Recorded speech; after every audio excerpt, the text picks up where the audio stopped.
यही वक्त है उसी के दर पर आ जाएं, उसी के दर पर आ जाएं जी। और किसी ने क्या खूब अशार और भी कहे हैं, वक्त ख़त्म है, दो अशार आपकी खिदमत में कि यही वक्त है, यही टाइम है, हम उसी के दर पर आकर उससे इज्जो इनकिसारी करके अपने दुखड़े सुनाकर उससे माफ़ी मांग लें और अपनी नस्लों के फैसले करवाएं जी।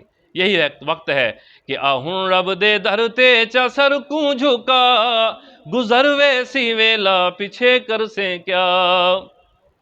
इहा मौत देखो पई धाड़े मरेंदी, जदू सिर ते आंदी है वेला नी देंदी। इहा तनकू वैसी या मिट्टी भी खा, गुजर वैसी वेला पीछे कर से क्या।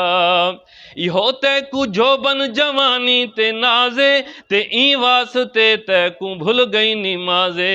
लखा कुड़ियां गभरू हिन गए मुलुका, गुजर वैसी वेला पीछे कर से क्या।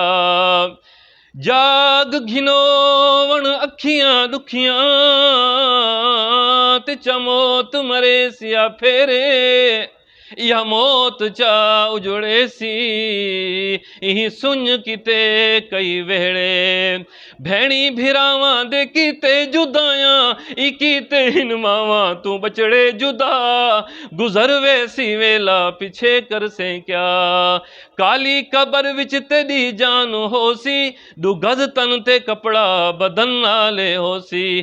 कबर आख सी आ हुण हस्ती दिखा, गुजर वैसी वेला पीछे कर से क्या।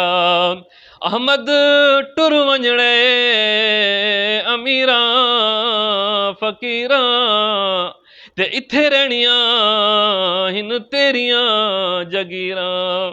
अमीरां फकीरां दी है हिक्का झा, गुजर वैसी वेला पीछे कर से क्या। अल्हम्दुलिल्लाह रब्बिल आलमीन।